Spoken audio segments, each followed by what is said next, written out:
எபிசோட்ல ஆரம்பம் ரூம்க்கு வந்தோடனே என்ன இது உன் சட்டையெல்லாம் இப்படி மண்ணா இருக்கு அப்படின்னு கேட்கும்போது வயல்ல வழுகி விழுந்துட்டேன் அதனால இப்படி ஆயிடுச்சு அப்படிங்கிறேன். இதை பார்த்தா வயல்ல விழுந்த மாதிரி தெரியலையே, எங்கேயும் யாரோட சண்டை போட்டு வந்த மாதிரில இருக்கு அப்படின்னு சொல்றேன்.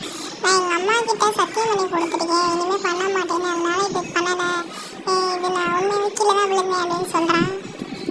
உன்னை கல்யாணம் பண்ணிக்கிட்டது கூட எங்க அம்மா கொடுத்த வாக்குனால தானே கல்யாணம் பண்ணிக்கிட்டேன் அப்படிங்கிறேன். என்னதான் இருந்தாலும் ஒரு பொண்ணோட சம்மதம் இல்லாம கல்யாணம் பண்ணிக்கிட்டது எவ்வளவு பெரிய தப்பு, அதை நான் கூடிய சீக்கிரம் நான் வீட்டை விட்டு போயிடுவேன் அப்படின்னு சொல்லும்போது ஆரம்ப சொல்ல நீ கண்டிப்பா போக மாட்டேன், எங்க அம்மா விட்டும் என் தங்கச்சியை விட்டும் நீ இந்த வீட்டை விட்டும் போக மாட்டேன், என்னை குடிக்கிறேன் நான் கூட அப்படிங்கிறேன்.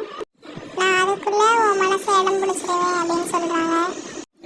அவங்க தங்கச்சிக்கு மருதாணி வச்சுக்கிட்டு இருக்கும்போதே போலீஸ் வந்துடுறாங்க. போலீஸ் வந்ததுமே ஆறுமுகம் எங்க அப்படின்னு சொல்லி அவங்கள அரெஸ்ட் பண்ணிடுறாங்க.